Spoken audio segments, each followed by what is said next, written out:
A random grocery item. So first we have to determine what area of the store we're going to shop in. Let's spin it. Oh, goody, the chocolate section. Let's see what we have. On the left-hand side, we have the candies, chocolates, chocolate bars, and items like that. Chips at the end. And the other side, the right side, is popcorn, nuts, and general snack mixes. So which side, the left or the right? The right-hand side, which will be a little bit easier because that's the snacks. And then specific item. We are going to get blue packaging. Let's see what we decide on. So we have the sweet and salty grain-free clusters.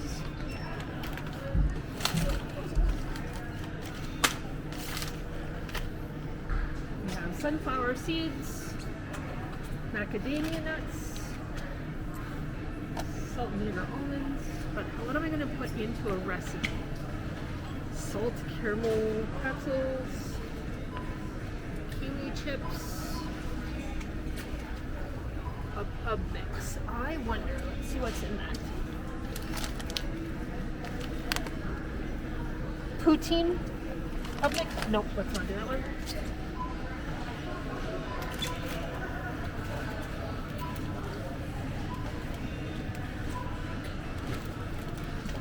Okay, I think for green packaging, we're going to go with these roasted seaweed snacks. So we are going to get 3 containers of those, and then we'll figure out what we're going to do. So I decided to do a crust on a small steak. So we have our seaweed package. It is the sea salt, but you can get other flavors. So I'm going to get those into my mini food processor. I did end up saving a piece or two for snacks since that's what they're actually designed for, but it's always good to find an extra use for these items. So put those into my little food processor. And then I decided to go with an Italian seasoning, but you can use whatever flavors that you like. You don't need to add salt, as the sea salt on the nori is going to help with that. So we're going to get that seasoning in, and we also added some ground black pepper. Again, no salt needed because it is in the seaweed.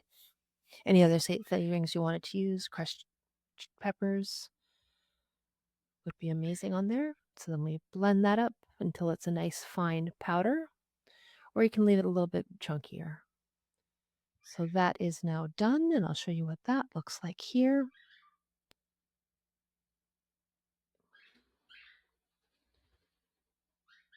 So you got the seasonings, the nori, be a nice little coating for our steak.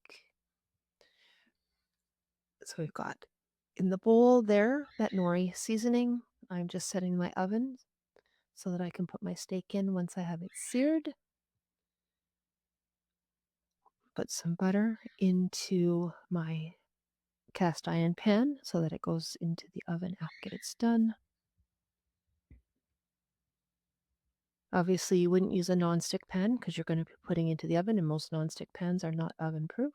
But I always use my cast iron skillet for meat and searing it off and putting it into the oven to let the butter melt. And we're going to open up our package for our meat. It is a tri-tip, only $5.24. As Alan doesn't eat meat anymore, I guess it's just for me. And it was a good sized portion for me. So when I ended up sharing it, we're going to get that opened up here, and I'll show you what that little piece looks like.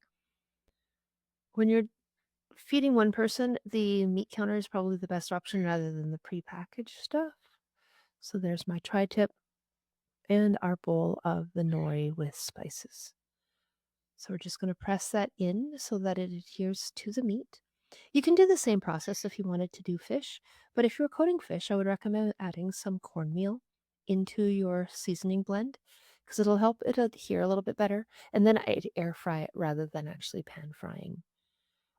It just makes a little bit better texture for you, more like a breaded fish. So we have our pan all ready and hot here. The butter is melted.